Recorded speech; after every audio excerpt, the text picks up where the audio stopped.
First, I'd remind my colleague from Georgia that President Trump was openly nominated after decisively winning the primary votes across the country.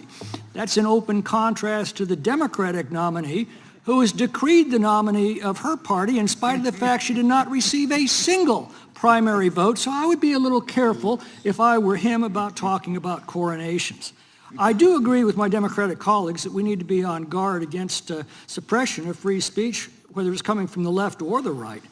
But I disagree with them that the chief executive regulating the executive branch's communications or conforming executive agencies and grantees to executive policy is somehow a threat to free speech. The executive branch is designed to speak with one voice, a voice chosen every 4 years by the people. And I disagree with them that suing for defamation is an infringement on speech in a legal system where the truth is an absolute defense. The threat to democracy is from the government regulating other people's communications. Now, we're now discovering that the Biden administration used the FBI to pressure tech companies to censor the communications of the American people over a free discussion of everything from COVID policy and origins, the Russian collusion hoax, Biden family influence peddling, climate change. I myself was the victim of this censorship when I warned of the damage that the COVID lockdowns were causing. Now, democracy assumes that the best way to separate truth from lies, or wisdom from folly, or good from evil, or love from hate, is to place the two of them side by side and then trust the common sense and good judgment of the people to know the difference. But this assumes that the people have full and unfettered freedom to express themselves and to challenge the claims and opinions of each other.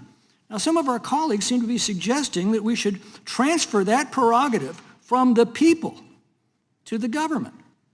That's the very definition of authoritarianism. Mr. Farage, what are your thoughts? Yeah, I agree with that. I think we are, as citizens, we should be free to make our minds up, to express our opinions, to a large extent to make our own mistakes, provided, and we all know there's a limit to free speech.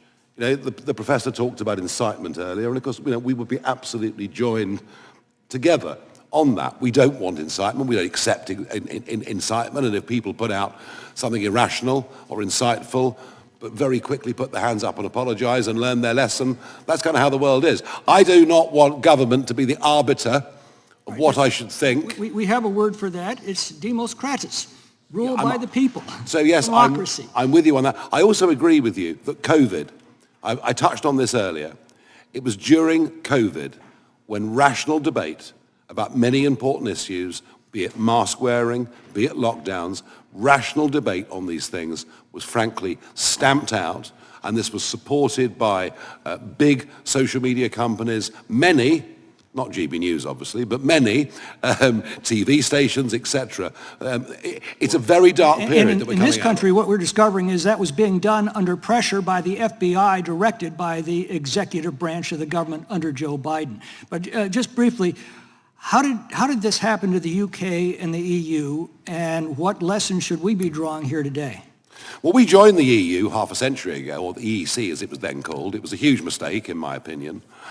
We forgot about common law, the kind of law that you guys have always enjoyed too.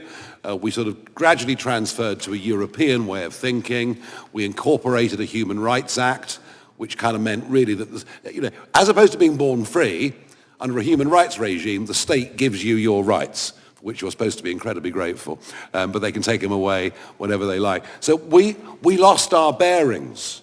The UK lost its way. It became obsessed about doing things a European way, countries, frankly, that don't have that history of liberty, freedom, and democracy that we do. Finally, what do you see as the shape of things to come? Are we going to regain these freedoms or lose them? Well, ultimately, the people have to get what they vote for. And one of the reasons that we are seeing an extraordinary political revolution that is happening in parts of Europe, and if you believe the polls, what is happening in the United Kingdom right now is we want a government that comes in and gets rid of all these laws and starts again. And starts on the basis, yes, we want to try and protect kids. and we will do whatever we can that is practical to protect kids from serious harm online. But we will get back to the idea that I can insult you, you could insult me, Mr. Raskin and I can have our chats, but we do it, in a spirit that's not insightful and in a way that honors those who built our great countries. Thank you.